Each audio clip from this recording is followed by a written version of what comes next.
Before the early 2000s, if you heard the term virtual band, something like Alvin and the Chipmunks or the Archies would come to mind. That comic pop fusion has been around since the 50s, but the potential of that creative concept wouldn't be fully explored until 2001, when former Blur frontman Damon Albarn and Tank Girl comic book artist Jamie Hewlett would collaborate and release their debut self-titled album, Gorillaz.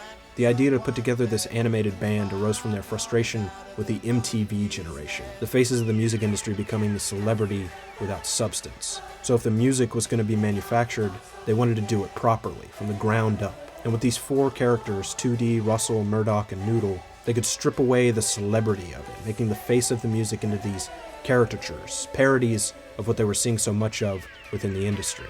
There's a quote from Roger Morton in their book, Rise of the Ogre, in which he says, "In a world where everything is a virtual copy of itself, where there's nothing but image, where publicists have publicists, and where celebrity is bleakly industrial, it's inevitable that image starts to collapse on itself." Gorillaz set out to shatter that myopic idea of what pop music is, or should be. It became this experiment to deconstruct genre, using these four musical archetypes as a conduit to explore everything from hip-hop, trip-hop, Brit-pop, J-rock, to orchestral, electronic, jazz, folk, and opera. There's always a higher conceptual theme to each Gorillaz album, but the individual songs themselves are radically different in tone, atmosphere, instrumentation, and lyrics.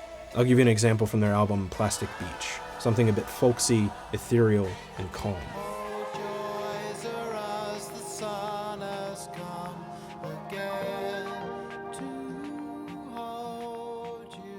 And now, at the complete opposite end of the spectrum.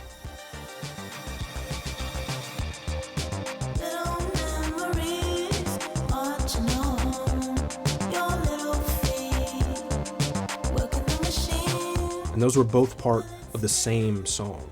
Those constant musical shifts drive the album's momentum and keep you on your toes. You never expect what's coming next. This need to over-categorize music, putting everything in neatly labeled boxes, is detrimental to the exploration factor when acquiring your musical taste. And this happens mostly when you're young. You find a few genres you like and you get stuck in that labeling trap.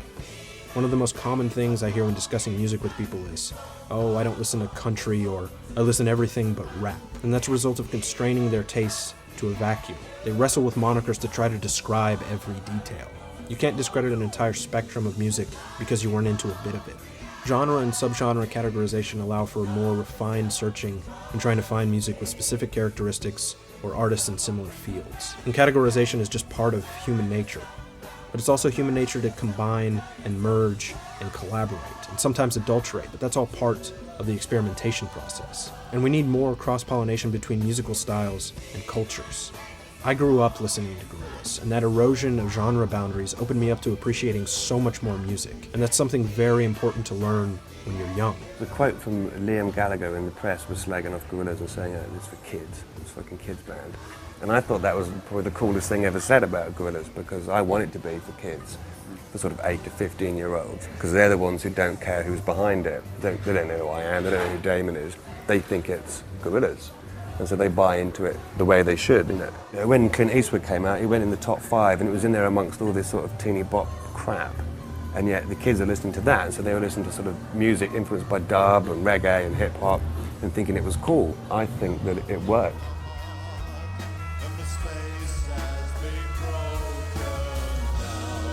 Jamie and Damon were able to completely disappear behind the artifice of this animated band, and the music took full advantage of that freedom, utilizing a constantly rotating roster of guest performers, anyone from Snoop Dogg and Bobby Womack to Lou Reed and the Syrian National Orchestra. The music is constantly evolving, even within the albums. And the animated element of the band isn't just a gimmick or a distraction. Those visuals can live on their own, and so can the music. But the marriage of those two together opens a whole new world of narrative-driven songwriting. So, is this a film? This is a movie? Well, kind of. It's a movie that will never make it to the cinemas because it doesn't have to. Because it's just going to be in everybody's heads. Because we give them enough visuals and enough sound, enough music to make up the story. People are going to want to see this in the cinema. Artists like Kanye and Beyonce have experimented with visualizing an entire album with music videos and these large performances, but that doesn't have the same reach as something like Gorillaz. When you hear Damon Albarn's vocals, the fact that you picture 2D singing them is something uniquely special, and that's what makes Gorillaz so deserving of a double platinum selling album, 9 Grammy nominations, and a GQ Band of the Year award to a band that doesn't actually exist.